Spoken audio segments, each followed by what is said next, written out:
Algún día nos da la oportunidad de ver todos sus milagros, cada uno de ellos, pero de esos 250 acontecimientos nos da una armonía de los 4 evangelios. Vamos a hablar también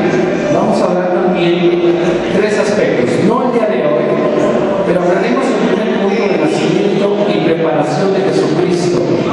El primer acontecimiento hasta el acontecimiento 22. En segunda parte, que es donde vamos a tocar el día de hoy, vamos a hablar del mensaje y ministerio de Jesucristo. Son acontecimientos del 23 hasta el 206. No vamos a leer todo, no se espanten, pero vamos a hacer un vuelo de pájaro para que sepan qué sucedió en esta semana. Y por último, hablaremos de la muerte y resurrección de Jesucristo, del acontecimiento 207 hasta el 250. No lo vamos a leer el día de hoy. Así es que hablaremos de una comparación de los 4 evangelios como introducción a lo que vamos a estudiar. Una introducción de los 4 evangelios. Los 4 evangelios presentan la vida y las enseñanzas de Jesús. Es hermoso ver cómo cada uno Dios lo utiliza, guiado por el Espíritu Santo, para escribir lo que Dios precisamente quería que se escribiera. No hay ni un punto más, no hay ni una palabra de más. Todo lo que está escrito en la palabra de Dios, puntualmente, así Dios lo permitió. Así Dios decidió que se escribiera. La Escritura en 2 de Pedro dice que para nuestra enseñanza se escribe. Cada libro, sin embargo, tiene un enfoque, una faceta única de él y su carácter. Cada evangelista, cada uno de los evangelios que vamos a ver, da su perspectiva de lo que Dios le dice que tiene que escribir. Ha sucedido que cuando hay un temblor, aquí casi en Pachuca no se sienten tanto los temblores. Pero los que venimos a México cada rato sentíamos temblores, más los que vivíamos ahí en el mero centro, en 5 de febrero y República de Salvador. Ahí sentíamos cada rato que temblaba. Será porque los edificios eran tan viejos. Pero lo interesante, o lo que quiero comparar, es que cuando hay un temblor, generalmente todos expresan dónde estaban y qué estaban haciendo, ¿no? O ¿tú qué estabas haciendo? No, pues yo estaba acostado, o yo estaba bañándome, o yo estaba en la calle, y cada uno empieza a narrar lo que vivió de ese temblor. Por ejemplo, ¿no? Cada uno da su versión del acontecimiento que dio, pero todos hablan del temblor, lo que propició el temblor. Los evangelios son bien interesantes estudiarlos desde el enfoque y la perspectiva que nos da, porque nos da la visión que cada uno de ellos tuvo. De los 4 evangelistas que vamos a ver, Mateo, Marcos, Lucas y Juan, solo Mateo y Juan fueron apóstoles. Solo Mateo y Juan fueron apóstoles. En el caso de Marcos, Mateo y Juan son judíos. Pero en el caso de Lucas es griego. Es el único griego que tengo en mente en este momento que Dios utilizó para escribir su Biblia, su palabra.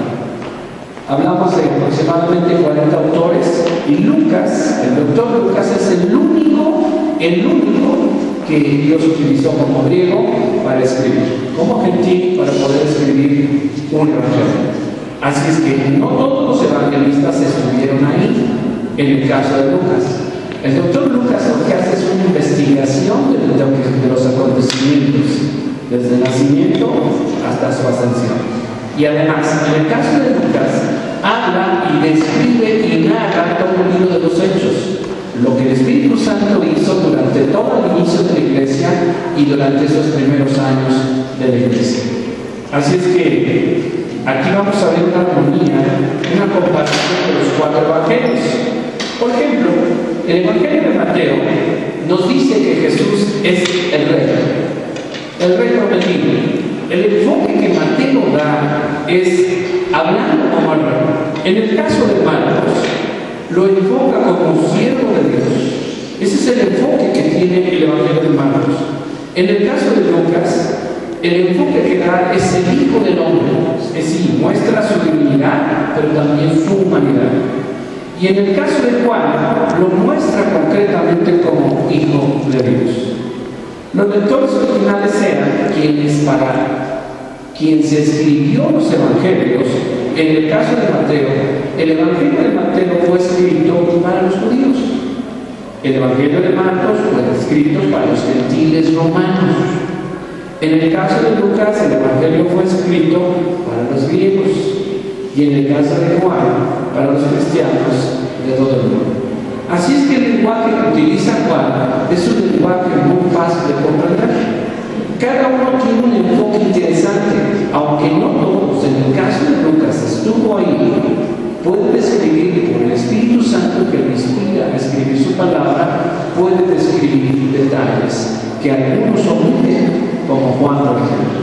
¿Sí? Algunos detalles hace Juan, algunos detalles hace Marcos, algunos detalles hace Mateo. Por ejemplo, también los temas sobresalientes.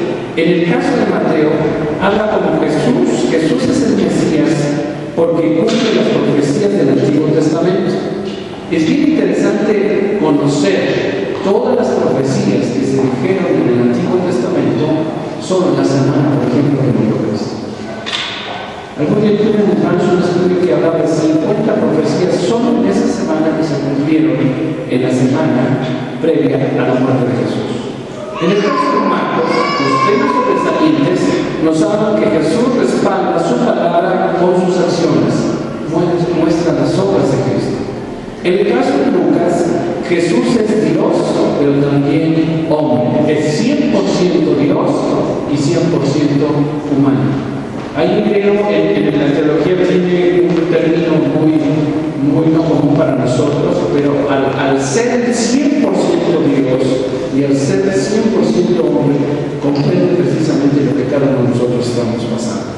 En el caso de Juan, los temas sobresalientes son: es necesario creer en Jesús para ser salvo. El enfoque que da el Evangelio de Juan es hermoso porque muestra, no solo dice las circunstancias, sino da las soluciones. Así es que cada evangelista da una perspectiva no diferente, sino de sí mismo, cómo estaban percibiendo las cosas sobre lo que estaba pasando en Jesús. En el caso del carácter del escritor, hablamos de Mateo como maestro, hablamos de Marcos como cronista, hablamos de Lucas como historiador y hablamos de Juan como teólogo. Y por último, el mayor énfasis es en el caso de Mateo, en los sermones y palabras de Jesús. Hace mucho énfasis en eso, los sermones y las palabras que Jesús decía. En el caso de Marcos, hace mucho énfasis en los milagros y las acciones de Jesús. Muestra todas las cosas que Jesús hizo. Por eso les digo que valdría la pena irnos milagro por milagro. ¿Cuántos milagros hizo Jesús? Es sorprendente. Yo no sé si tú tengas en mente, si ya sepas cuántos milagros hizo. Si alguno quiere la información que estoy compartiendo el día de hoy, me manda un correo y me manda la respuesta el mensaje de Dios. Como cuarto punto vemos a Lucas, o más bien el mayor énfasis que hace Lucas es en la humanidad de Jesús. En el caso de Hebreos, capítulo 4, nos dice que no tenemos un sumo sacerdote que no pueda compadecerse de nuestras debilidades, sino uno que fue tentado en todo según nuestra semejanza, pero sin pecado. Jesús fue 100% humano, en nuestra semejanza, y la diferencia de él es que fue sin pecado. Y en el caso de Juan, el mayor énfasis que hace Juan de la vida de Jesús son los principios de la enseñanza de Jesús, las bases de las enseñanzas. Así es que, si leemos los 4 evangelios, si tú dices, oye pastor, ¿cuánto tiempo me vaya a tardar en leer los 4 evangelios? Te voy a decir algo. Si tú lees 3 capítulos diarios, vas a leer todo el Nuevo Testamento en 3 meses. Cuando mucho 4, en 4 meses. Si tú lees 3 capítulos diarios, vas a leer todo el Nuevo Testamento en 4 meses. Capítulos pequeños, capítulos largos, pero 4 y en 4 meses. No voy a hacer una encuesta y a ver cuántos de ustedes ya han leído toda la Biblia, pero a veces es sorprendente que muchos de ustedes no han leído ni siquiera el Nuevo Testamento, a pesar de todos los años que lo tienen. Todo el Nuevo Testamento completo, todo el Nuevo Testamento o toda la Biblia. Si tú quisieras hacer un programa de lectura, a veces dices, no es que no leo porque no tengo un programa. Bueno, pues ahí te va uno. Lee 5 versículos diarios Y en casi un año vas a leer toda la Biblia. 5 capítulos, ¿dije versículos? Bueno, hasta ya me gusta el Señor, ¿verdad? 5, gracias, muchas gracias. Si tú lees 5 capítulos diarios, vas a leer en casi un año toda la Biblia. Inténtalo. Si ya tienes 10 años, 15 años y no has leído toda la Biblia, es tiempo de empezar. Ya después te voy a decir que estudies la Biblia, pero primero empieza a leer la Biblia. Así es que esto es una comparación de los 4 evangelios que busca el propósito de mostrar lo que cada uno expresa. Y vamos a ver parte de esto. Hablaremos entonces de la última semana del Señor Jesús. A partir de hoy empiezan películas en la televisión, ¿no? Mexicanas, extranjeras, europeas, una que otra, el Evangelio de Lucas. Si algún día pasan el Evangelio de Lucas, velo, este es uno de los más apegados, o el Evangelio de Juan. Pero así que digan, el Evangelio según San Juan o San Lucas.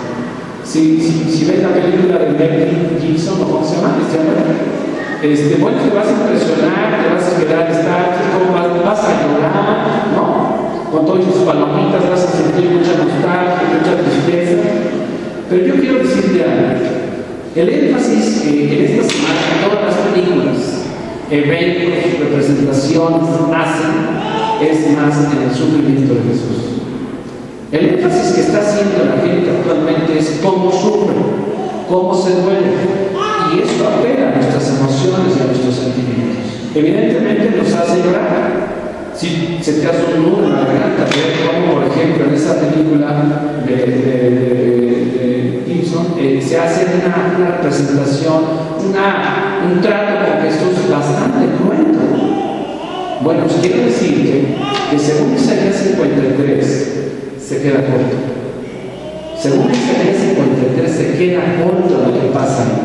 Dice Isaías que fue desfigurado el rostro de Jesús, que no se le reconocía. Así es que yo no te quiero llevar a que solo pienses emocionalmente en lo que sufrió Cristo.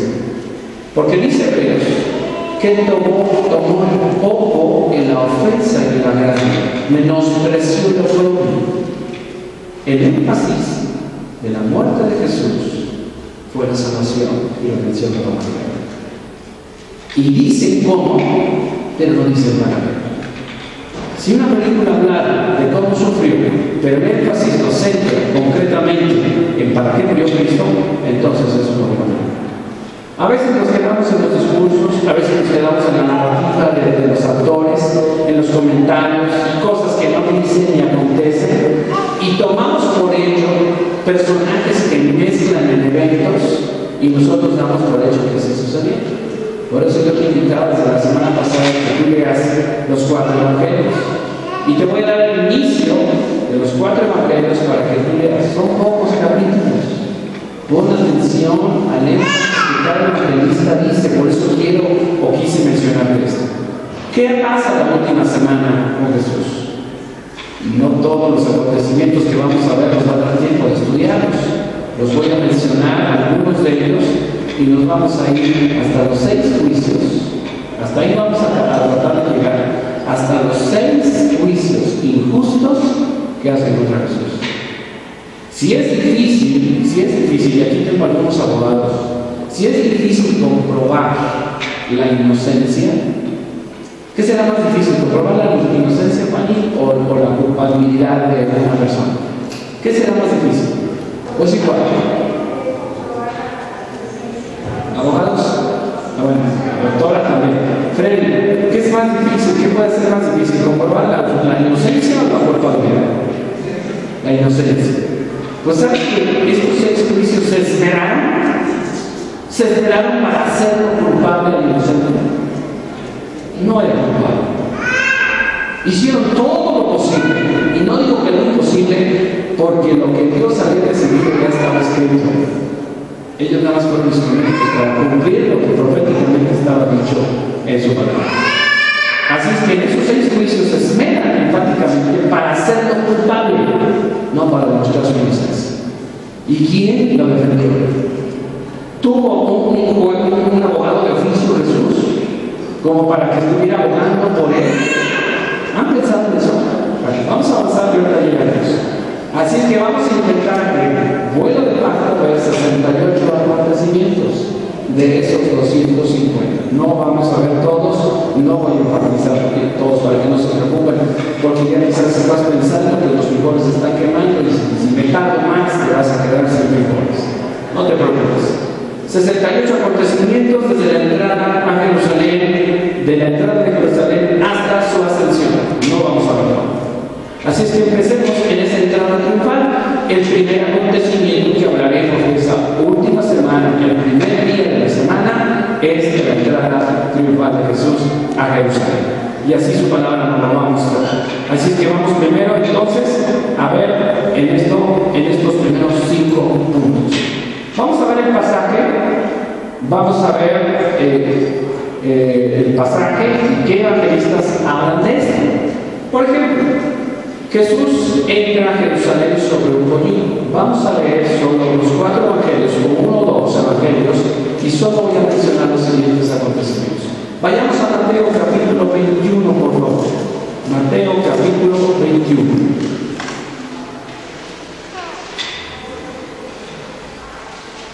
Y como María le tiene una voz bien fuerte, ¿sí o no, María? ¿Sí o no, Francisco?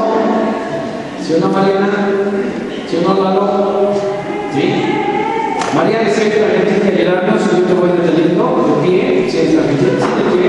Cuando se acercaron a Jerusalén y vinieron a Betfagé, al monte de los Olivos, Jesús envió a 2 discípulos. Aquí el primer acontecimiento que vamos a ver es esta entrada. Envía a 2 discípulos. ¿A qué? Diciéndoles, id a Galilea, que está enfrente de vosotros, y luego halléis una asna atada y un pollino con ellos, desatadla y traedla. En el caso de Mateo hace el énfasis de que era la mamá y el pollino. En el caso de los otros evangelistas, nada más mencionan que era un bonito, o que era un pollino, o que era un asna. Cada uno da una perspectiva distinta. Pero Mateo dice que era un asna con un pollino. Si la mamá tenía, no recién, pero ya crecido su hijo, a este pollino jamás lo habían montado. Estaba profetizado por la palabra de Dios que Jesús iba a entrar montado en un pollino. Zacarías lo dice. Así es que manda a los discípulos y les dice: vayan a la aldea y traigan a este pollino. Desatadlo y traerlo. Yo me pregunto si en este momento llegara alguien y te dijera, vamos a suponer, a ver quién tiene carro del año.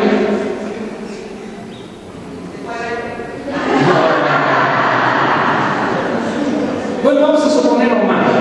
¿Qué modelo es su carro? Omar. 2008. ¿Cuánto te costó?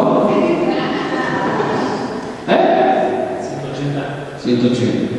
¿Está asegurado? No.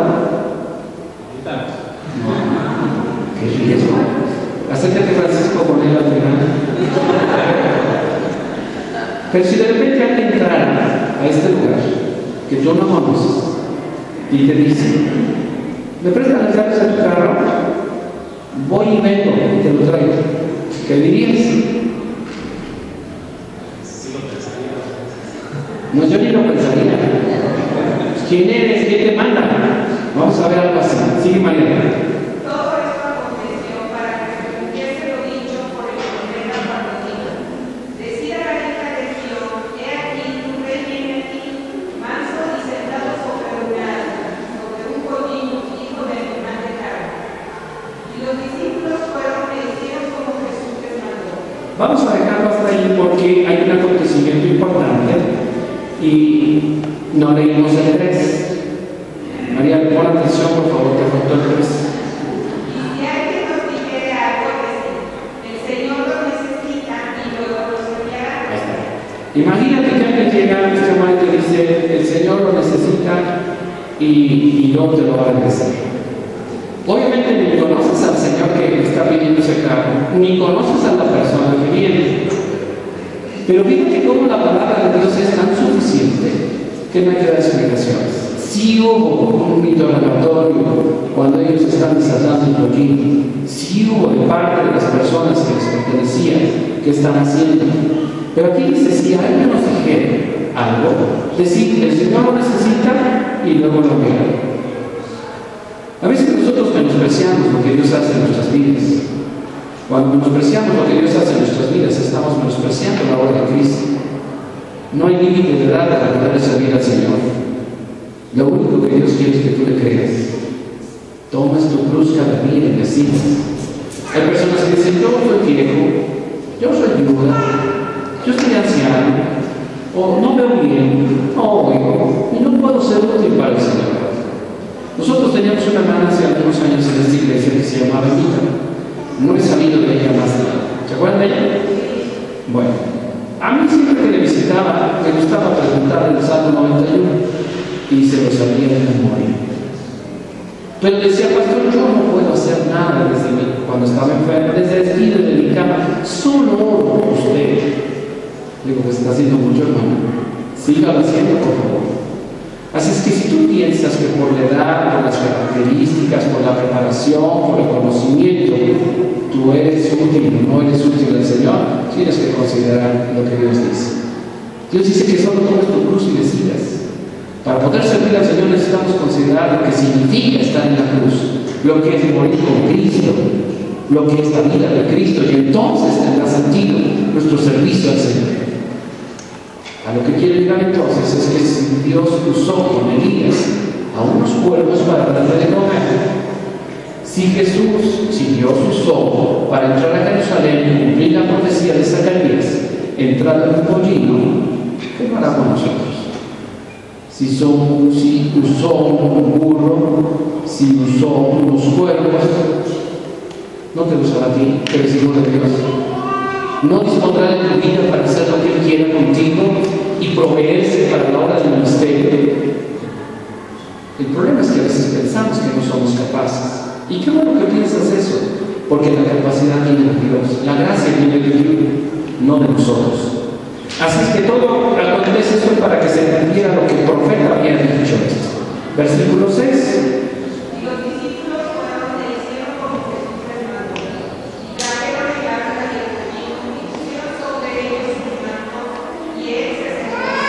Aquí nada más nos dice que fueron tomar los polvinos, tomó el polvino y lo trajeron. Pero vamos a otro evangelio, vayan conmigo. Ahora veamos el evangelio, vamos al evangelio de Lucas. Lucas 19, 28. Lucas 19, gracias, 28. Lucas 19, 28. Ahora sí, María, otra vez.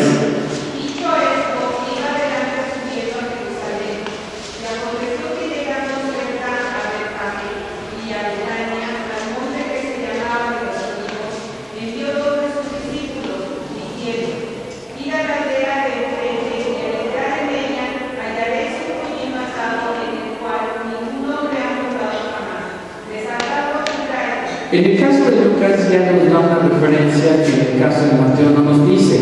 Dice que ningún hombre ha montado jamás. Eso le da más sentido a la profecía. Por eso al ver los cuatro evangelios y vemos lo que dice Mateo, y en este caso vemos lo que dice Lucas. Sería bueno ver lo que dice Marcos y Juan, pero vamos a seguir aquí, 31.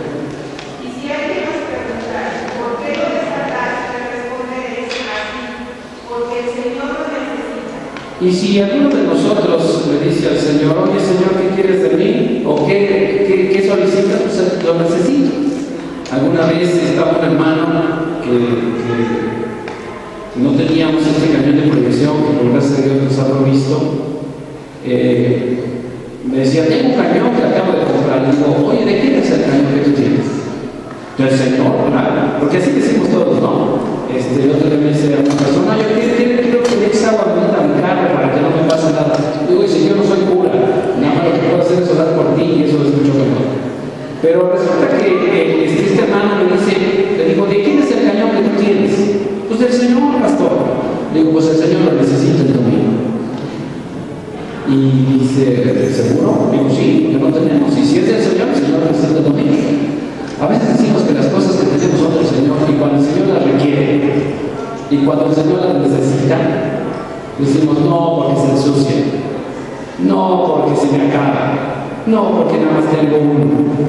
¿Sabes qué, hermano? Cuando Dios requiere algo que tú tienes, si tú dices que es del Señor y te lo quita, lo vas a sufrir, porque no es tuyo. Pero si te lo quita y sufres, tengas la evidencia de que jamás era del Señor, solo la tuya. Cuando es algo del Señor, el Señor puede disponer cuando Él quiere. ¿Te han prestado alguna cosa que te quedas por semanas con ellos, o por meses o por años? ¿Sí o no? A veces sin querer, a veces se nos olvida, o a veces con toda intención, o por negligencia lo tenemos y lo tenemos y lo tenemos. No sé, se me ocurre decir, te ha prestado un martillo que no es tuyo y que está guardado por meses y por años ahí, y después vas a la covacha y lo ves y dices, ay, este martillo no es mío, y lo vuelves a dejar. ¿No? Bueno, vamos a suponer que al cabo de más los 280,000 pesos no es de él. Yo se lo presté porque es mío. De los que me sobran por ahí que se lo presto, pues es un momento que digo, te presto un carro. Si fuera mi carro, ¿no tendría derecho yo de quitárselo cuando yo lo necesite? ¿Sí o no? ¿No tendría derecho de decir, se te acabó tu tiempo, ya dámelo? Si es mío, yo puedo disponer cuando yo quiera. Mira, si algo dices, por eso piénsalo bien. Si algo tú dices que es del Señor, de lo que tienes, Dios puede quitártelo cuando Él quiere, cuando Él quiere. ¿Por qué? Porque es de Él, no es tuyo. ¿Sí? Y en este caso, Él dispone, se provee a sí mismo, como cuando el sacrificio de Isaac trabaja en un zarzal de los cuernos, el carnero, se provee a sí mismo para el sacrificio, se provee a sí mismo para el cumplimiento de su plan perfecto, se provee a sí mismo para cumplir la profecía de Zacarías. Él se provee. Así es que solo somos un instrumento donde cuidamos como mayordomos lo que a Él le pertenece, para proveerse Él mismo para cumplir sus planes, sus propósitos y su obra que prepara la humanidad. Eso es maravilloso.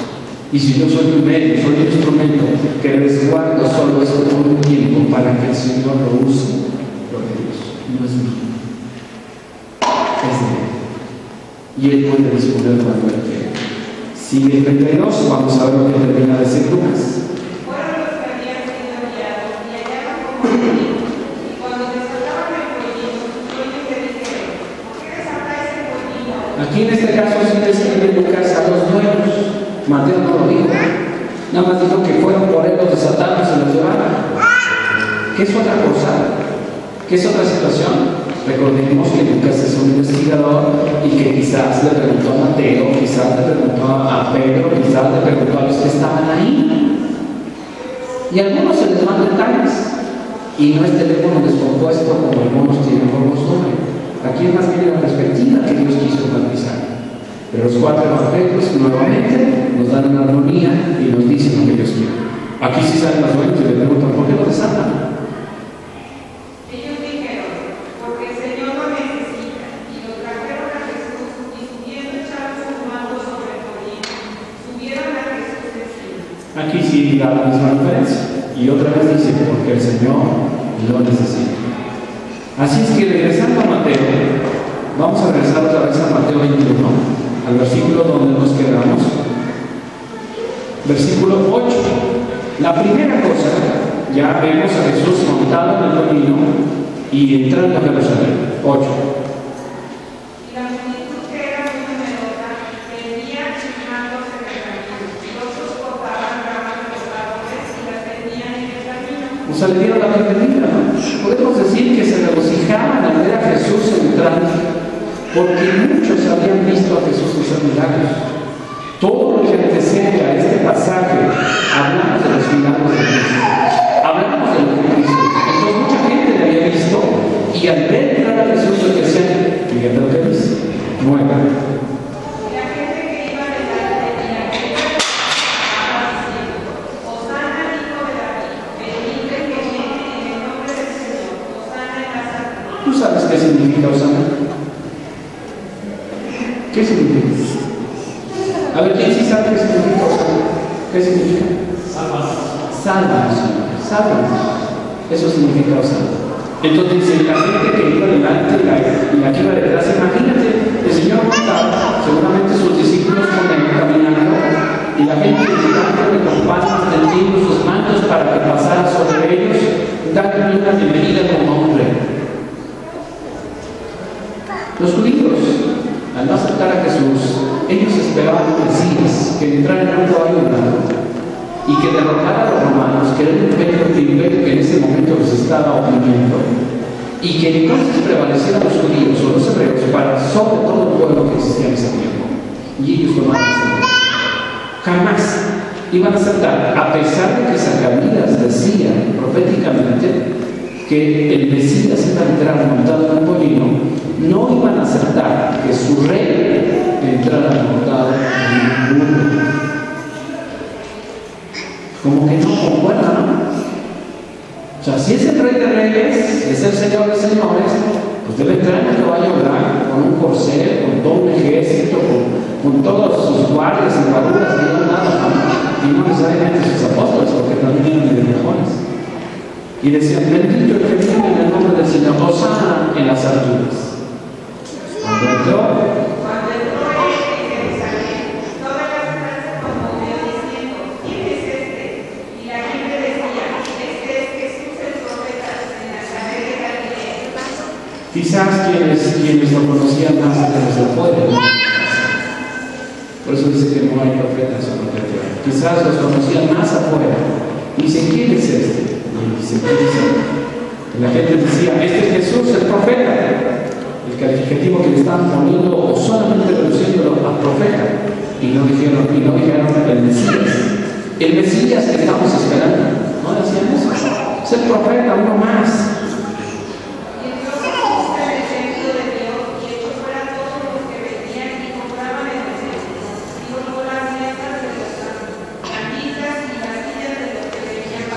La primera cosa que hace Jesús al entrar a Jerusalén, la primera cosa que hace Jesús es entrar al templo. Cuando entra a Jerusalén, visita el templo, y a mí me sorprende lo que en el caso de los evangelios, el segundo punto que estamos viendo aquí dice: Jesús purifica el templo otra vez.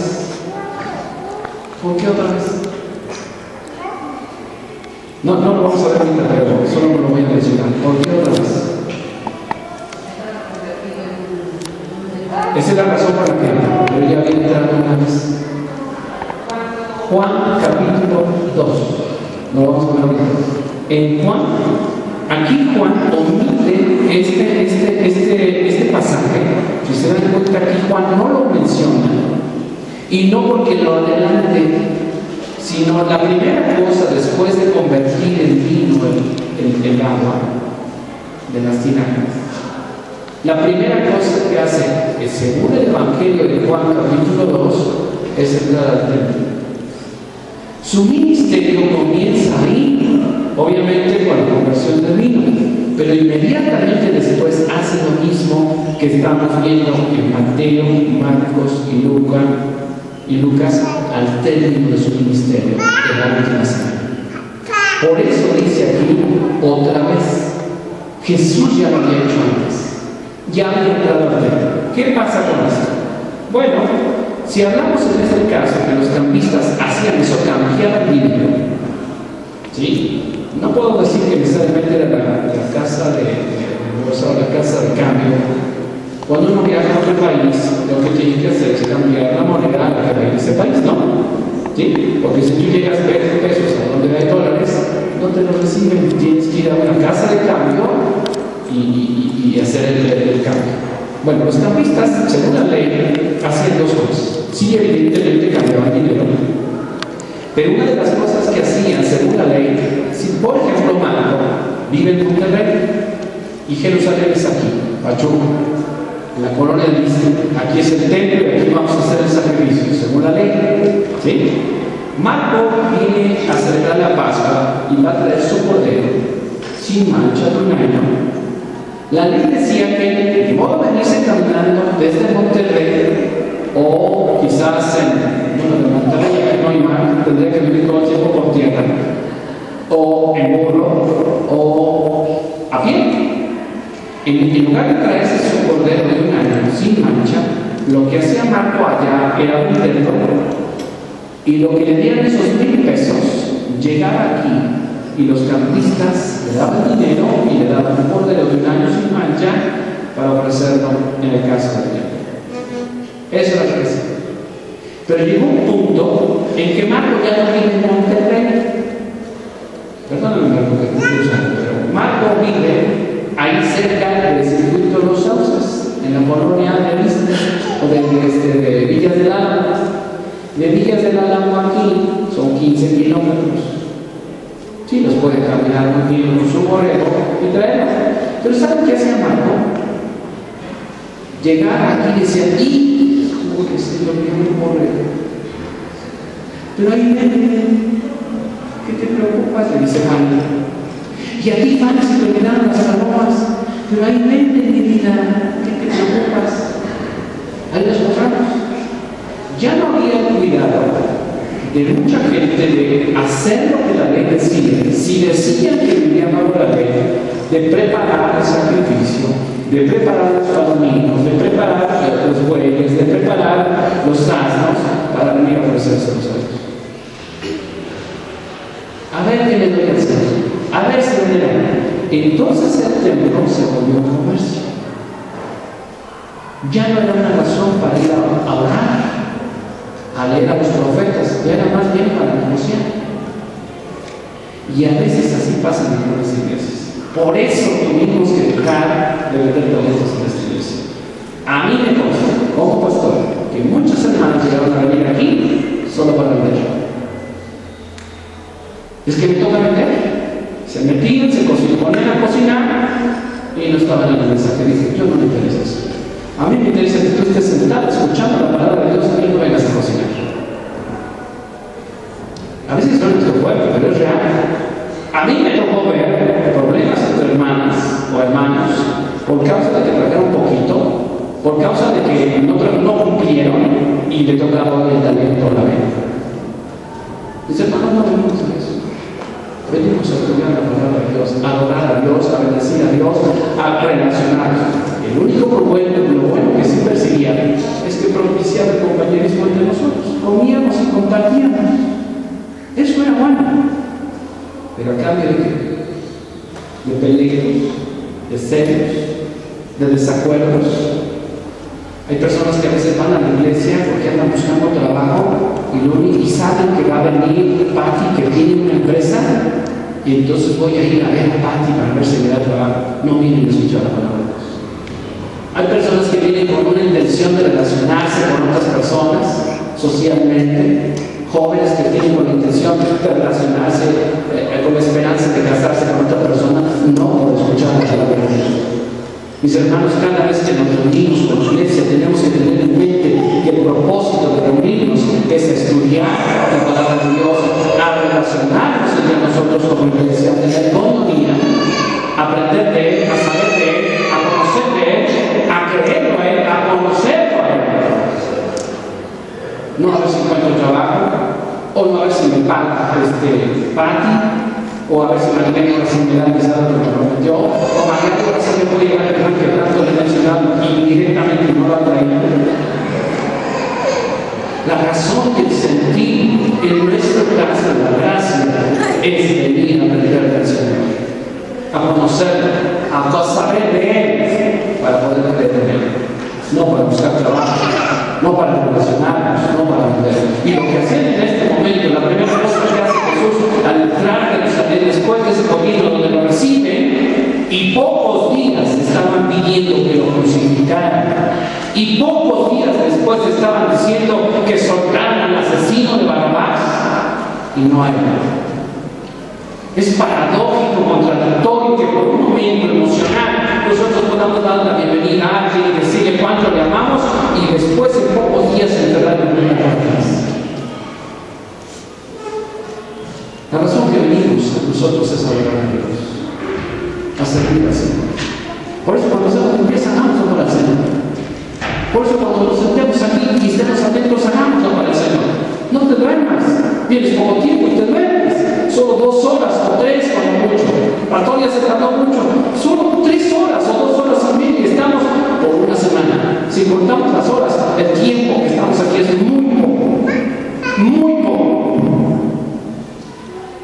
Cuando estamos estudiando, yo deseo estar más tiempo. Ya me cansé, ya se me durmieron los pies, ya me dio hambre. Pues hay que comer algo y estar atento. Algunos se usa privilegio, sacar una torta y comérsela aquí, porque en el templo no se deben dar tortas. Somos gracias, estamos en libertad. Claro, vamos a poner tomate y hacer chocha ahí, hermano Miguel. Sí requiere un respeto y un tiempo. Demos ese tiempo. Entró Jesús al templo de Dios y echó fuera a todos los que vendían y compraban en el templo. Podrá ser que hay iglesias que estén dedicadas más a la mente y compra que edificar su alma, que hacer énfasis en el estudio de la palabra de Dios, a estar atento en lo que Dios quiere enseñarnos esta mañana. Por eso Jesús colocó las mesas. ¿Era su casa? ¿Era Dios o no? ¿Jesús es Dios o no? Es su casa. ¿Y qué puede hacer con su casa? Sería una osadía yo llegar a la papelería de nuestro hermano Sebastián y empezar a tirar todos los tornillos. Y mira que separar los tornillos es algo bien difícil. Cuando se te llegan a caer todo el stand de tornillos, pues es una buena terapia, ¿no? Es bien difícil. No cualquiera, y sí se requiere orden. Y Esteban, Bueno, Esteban, que Sebastián, sí tiene orden. Él puede hacer lo que quiera. No fácilmente puede decir lo que quiera, decir lo que quieras. O es suyo, tiene que cuidar el orden, tiene que cuidar los intereses, tiene que cuidar los ingresos, tiene que cuidar que se venda de acuerdo a lo que es de él. Si Jesús es Dios, puede llegar a hacer a su casa lo que él quiera. Y es verdad, habían hecho acuerdo de las dos. Entonces hay personas que esto que hace Jesús le atribuyen a él como pecado de nada. Y le dicen, sí, Jesús se enojó. Ven lo que dice ahí en Mateo 21. Es cierto que tú y yo, si yo en este momento aviento el púlpito y aviento la cocina y me pongo todo aviento a otra cosa más, digo porque hace que alguna vez no está mal a la verdad, dirían, ya se mejor. Y a veces, cuando ya la crisis ya se enojó, a veces uno hace énfasis, ¿no? Y alza la voz, no necesariamente estamos pensando en que estamos enojados. Como papás hemos tenido que hablar fuerte con nuestros hijos, firme con nuestros hijos. No vas. Pero si notamos cuando alguien dice enojado, se pone rojo, empieza a jadear, se le frunce el ceño aquí así. Algunos hacen de las manos así, otros se esponjan así, ¿no? Oye, ¿qué cosa? Y dice, sí, está enojado. ¿Sí o no, mujer? ¿Tú sabes cuando tu marido está enojado? ¿Sí o no? ¿Sí lo sabes? No podemos atribuirle a Jesús eso mismo que tú haces, porque Jesús es Dios y jamás se enojó. Lo que llegó fue a poner en ese lugar a la gente que estaba dentro de su casa haciendo algo impropio y que no era correcto, porque era casa de Dios. Nosotros a veces como iglesia nos vamos al extremo. No debemos centrarnos así porque es la casa de Dios. La casa de Dios es somos nosotros. En la gracia dice que somos templo del Espíritu Santo. Sí tenemos que tener una cordura, sí tenemos que tener un respeto a los que estamos aquí en este lugar adorando y bendiciendo al Señor. No podemos ir al extremo y a la desfachatez y al punto de decir, no importa, pues aquí estamos como familia. Sí, estamos como familia, pero cuando vamos a un evento venimos con una actitud reverente y de respeto a nuestro Dios, sin ir necesariamente al legalismo y al punto extremo de decir no podemos hacer esto porque es pecado. Yo conocí muchas personas que decían que comer chicle dentro del culto era pecado. ¿Quién está comiendo chicle en este momento? Están en pecado. Pecadores. Y conste que yo quité mi chicle y lo pegué acá atrás. Para poderles decir esto, si no, no lo puedo. Mis hermanos, sí somos una familia y podemos estar en libertad, tomar agua, te están durmiendo un corte de día y para pecar, pero atiende a lo que vienes. por favor, en el nombre de Jesús, a lo que estamos hablando y compartiendo. Porque si es su palabra hablando de tu vida, yo quiero estar atento. Si estuviera Cristo aquí mismo, estarías aquí con los ojos abiertos, pasmado, a la fila de la silla, expectante a ver qué va a decir. Pues ¿sabes qué? Sí está Cristo aquí. Porque donde 2 o 3 están en su nombre, ¿qué? Y los demás están durmiendo. No se me dice. Estamos expectantes, no por lo que dice el pastor Martín, no por lo que dice el hermano Luis, por quien se pare, no importa quién sea. Si habla la palabra de Dios, escuche, atienda lo que Dios quiere decir. La primera cosa que hizo Jesús al entrar, después de ese entrar triunfal, donde a veces hacen tanto énfasis, volvemos al mismo punto, hacer énfasis en la entrada. ¿De qué color eran los mantos que Jesús hizo? ¿De qué tamaño eran las palmas y de qué plano? Cristo vino a morir por ti, y tú también que lo estás escuchando en la internet. Cristo murió y derramó su sangre para que si tú crees en Él tengas vida eterna y disfrutes lo que Cristo te ha dado, una vida nueva, una vida diferente, de gracia y de amor, de perdón y de misericordia. A eso vino Cristo. Nosotros pensamos que solo los evangelios son las buenas nuevas de salvación. Fíjese lo que dice 1 Corintios. ¿Qué es el evangelio? 1 Corintios capítulo 15, versículo 3. Pablo, el apóstol Pablo, ya cuando escribe estas cartas es porque ya Dios había transformado, o estaba ya transformando su mente y su corazón. Porque primeramente os he enseñado lo que a sí mismo recibí. Dice Pablo. Pablo escribe 13 cartas. Y el enfoque que Dios lo usa a Pablo es para hablar con los gentiles de la obra de Cristo, de la obra completa, no solo de su crucifixión, no solo de su muerte, sino de su resurrección y de la vida que abunda en nosotros. Dice así: porque primeramente os he enseñado lo que a sí mismo recibí. Enseña lo que recibes. No enseñes lo que no sabes. No enseñes lo que no entiendes. Enseña lo que el Señor te enseña. Que Cristo murió por nuestros pecados.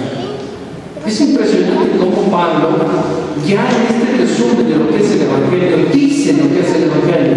El énfasis que tiene esta última semana es el Evangelio de Jesucristo. Que Cristo murió por nuestros pecados. Si hablamos que es el Evangelio, tendríamos que decir que Cristo murió por nuestros pecados. Implica su nacimiento y su vida. Aquí Pablo ya no dice que nació, que vivió. Aquí dice que murió. ¿A qué vino Cristo? A morir. Nosotros decimos, tengo una misión en esta vida. Por eso Dios me ha permitido de la muerte. Tuve un accidente y Dios me ha dejado para cumplir mi misión. Tu única misión es que conozcas al Señor. Y si ya lo conoces, pues también ya te puedes ir.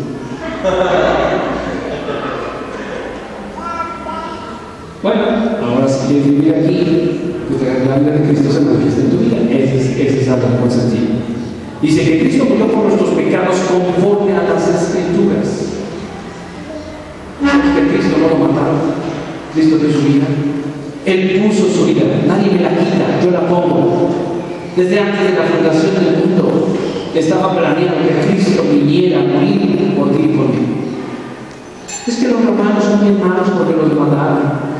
Es que Anasca y Paz y todos esos que juzgaron a Jesús injustamente son bien malos. ¿Sabes qué? Fueron instrumentos para cumplir lo que Dios ya tenía preparado. Ya ahora salen con una herejía diciendo que hay un evangelio de Judas donde dice que gracias a Judas que entregó a Cristo, si no nos hubiera salvado y no hubiera muerto Cristo. Es una herejía. Ustedes que creen eso no es cierto. Nosotros en la Biblia, lean la Biblia, leamos la Biblia y sepamos qué dice la Biblia. Si Judas no hubiera entregado a Cristo, de todos modos Cristo hubiera muerto y hubiera derramado su preciosa sangre para que tú te salves. Así es que el Evangelio es esto, que Cristo murió y estaba escrito aquí. desde Génesis capítulo 3, versículo 15. Que Cristo murió por nuestros pecados conforme a lo que todos los profetas, menores y mayores, declararon. Todos.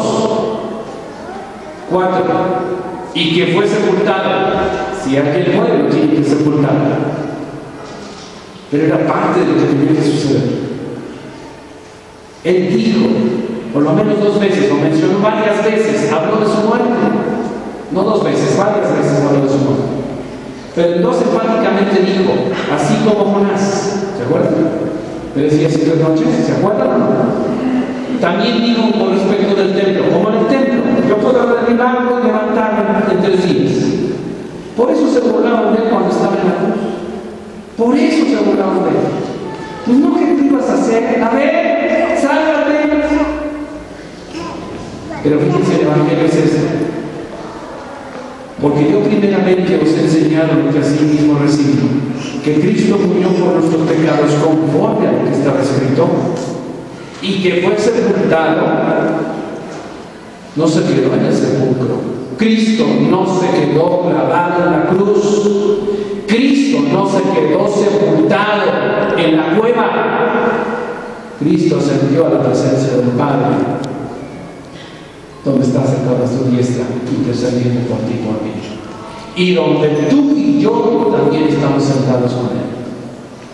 Y fue sepultado, y que resucitó al tercer día conforme a lo que estaba escrito. Y los versículos que preceden esto nos dan evidencia de su resurrección.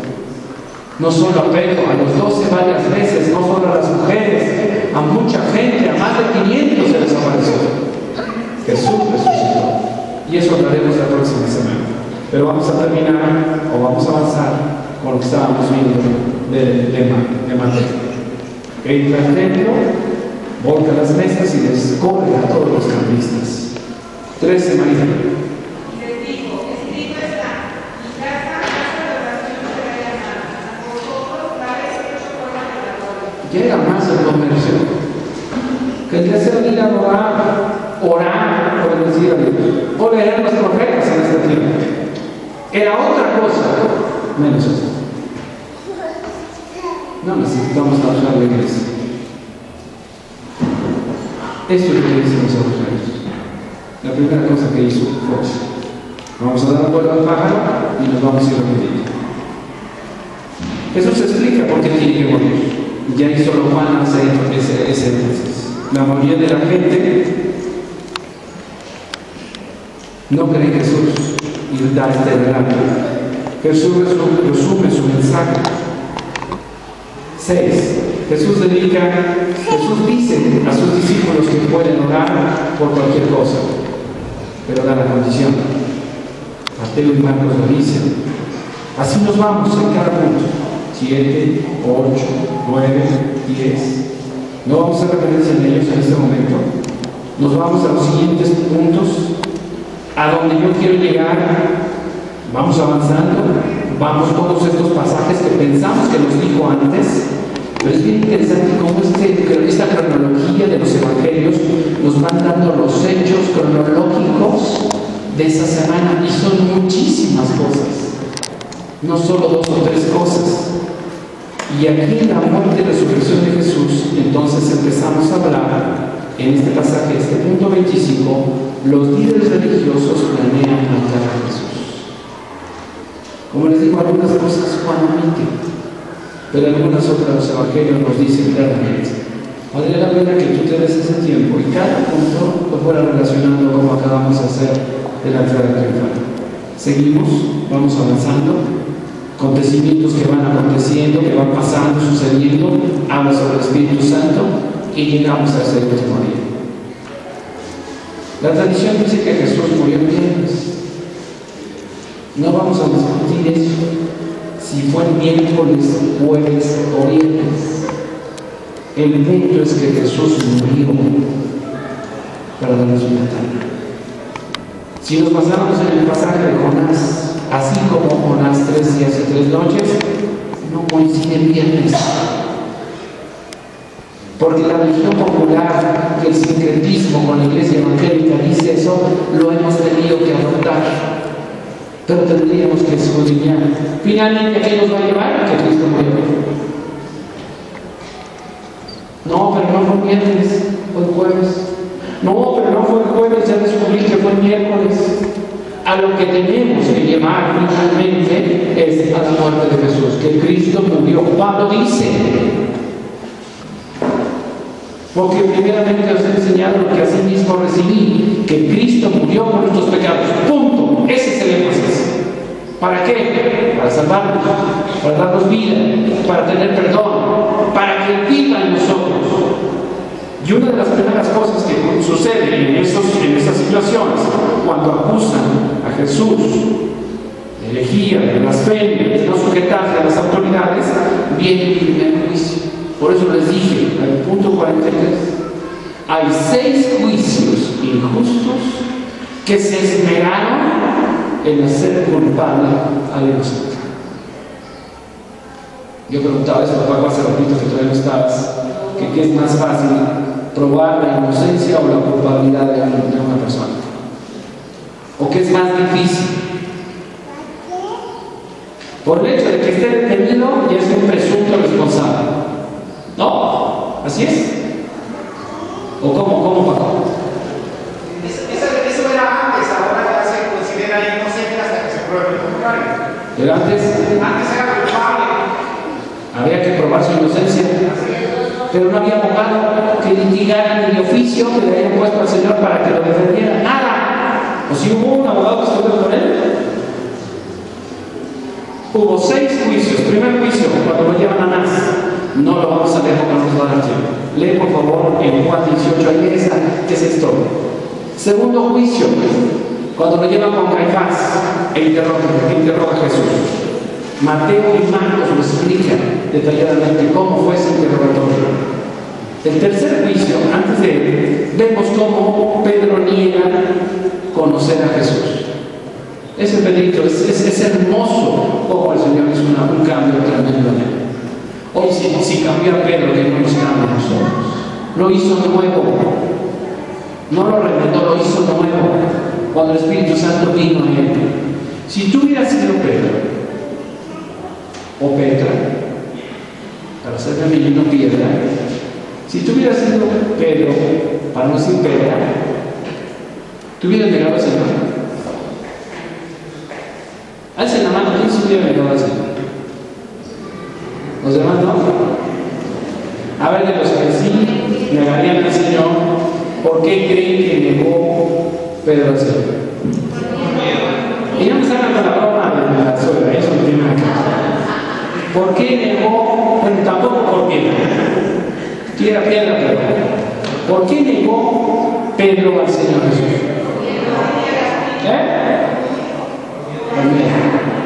Exactamente la idea. Él negó al Señor porque no tiene el Espíritu Santo. Si obviamente tiene miedo, si obviamente es un cobarde, si obviamente es un hablador, como muchos de nosotros, pero ahora nosotros tenemos al Espíritu Santo y aún así negamos al Señor. Así es que no te necesitas poner en el tiempo de Pedro para decir, yo si hubiera sido Pedro, yo si hubiera sido los discípulos, no hubiera hecho esto.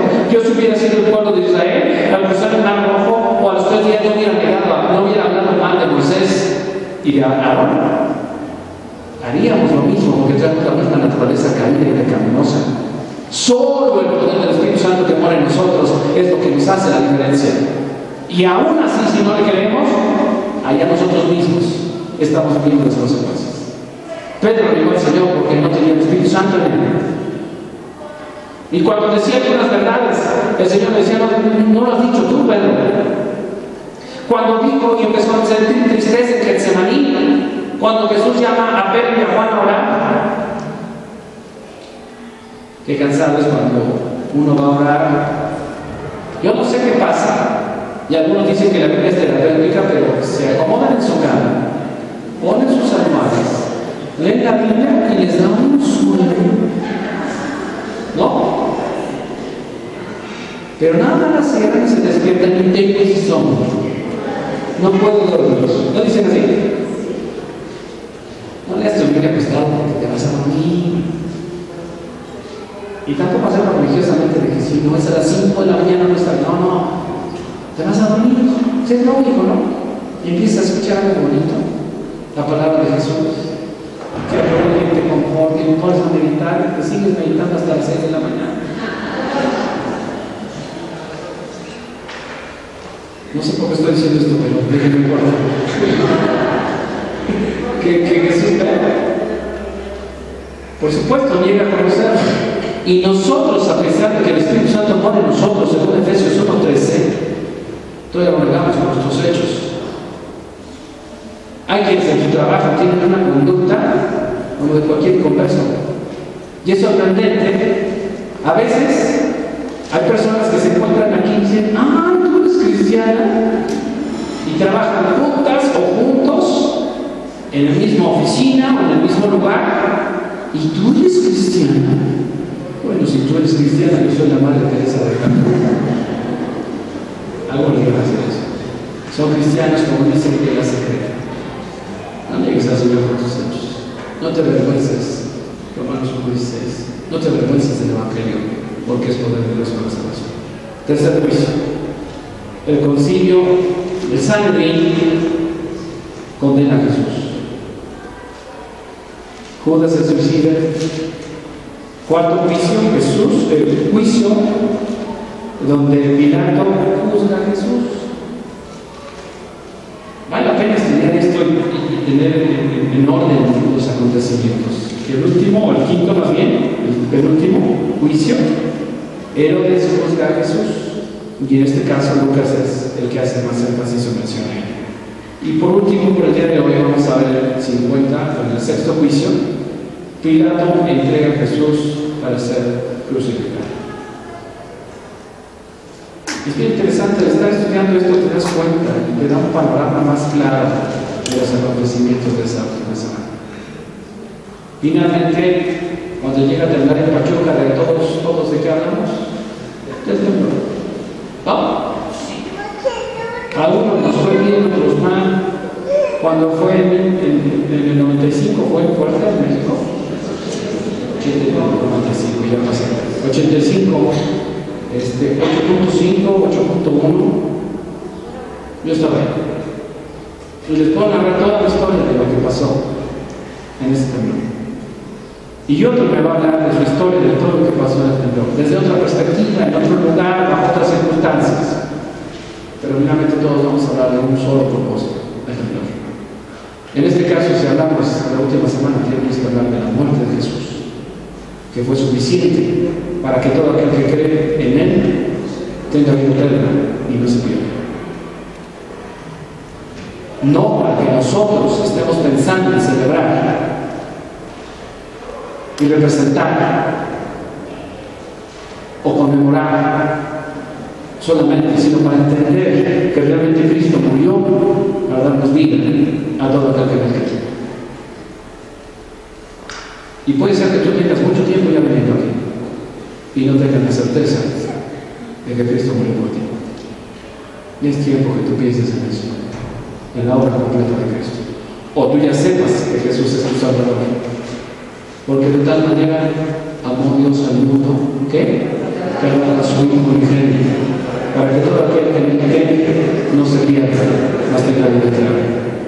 Tú ya tienes mucho tiempo que has quedado solo en la justificación y la santificación, y la obra del Espíritu Santo, que Jesús lo dice en Juan 14, en Juan 16, adquieren la necesidad de por qué el Espíritu Santo tenía que venir y morar en nosotros.